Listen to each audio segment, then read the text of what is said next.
So Hugo, you've gone after your second deer and you actually came back. And where were you for 35 minutes? We're on top of Bear Mountain, Connecticut. You had over a 2,000 foot drop to get down wherever you did, and you came back. And you didn't come with the deer. Can you explain that? All that way, and you didn't come back with a deer. And we're not even halfway into our hike here.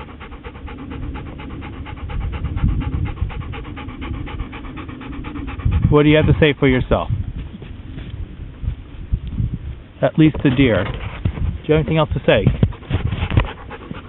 Huh? Not even a leg. You want to stick with the pack then when we go hiking here? Alright, I love you too. Alright. No, come on. Let's go.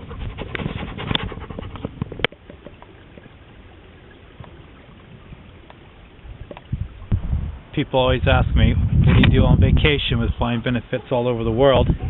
Where you head to? Let's stay home. I come out to Connecticut. Isn't that right, my boy? Thank you. So we've just completed 2,370-something feet. It took us quite a while. We're on top of the highest point here in Connecticut on Bear Mountain. And it was certainly worth the climb up here. Not too shabby, not too cold. We're going to make our way back down now. This was built back in the 1800s.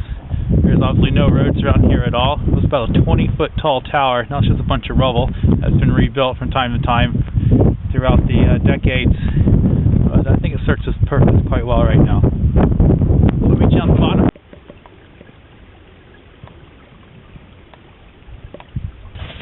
So on the south side of Mount Bear Mountain, or what they call it, well, he lost a dog. I think he's gone on his second deer run.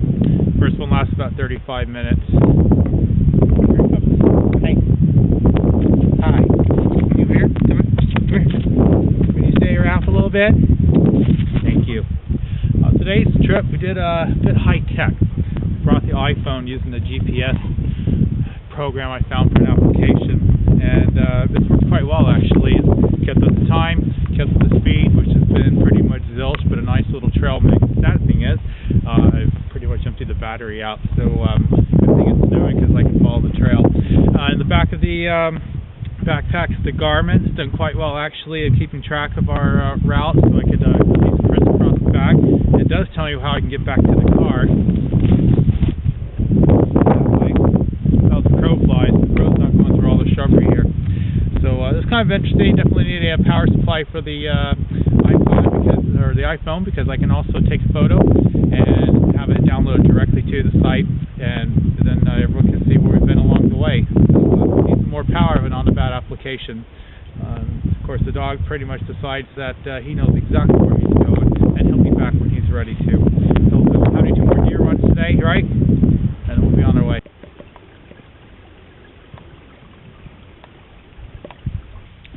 So Hugo does this thing I call wood morphing. He gets a scent and he just heads right out.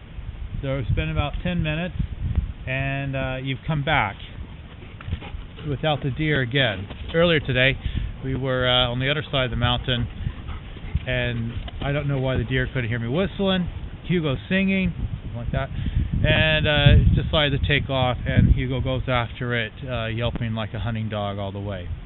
So that was 35 minutes. You've seen the video about my scolding him. I learned that off of Super Nanny to make sure he wasn't scolded for life.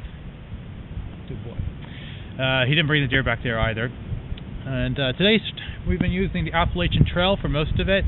Let's look at the history of it. I don't know why you'd make a trail that goes up to the top of a mountain and down. That's a fun excursion trail. Maybe that's what the point of Appalachian Trail is supposed to be. I'll check that out. But it did. On the other side coming up, we lost the yellow markings. I don't know where they went, so we started following deer tracks using the terrain, thanks to my good old military dad teaching me how to do that. And then we came across some other dog tracks that weren't Hugo's at all, but I think they could have been sized up quite right. Fortunately, we didn't find any of those animals, and only one more deer chased, the one we just came back from. He's still ready to go.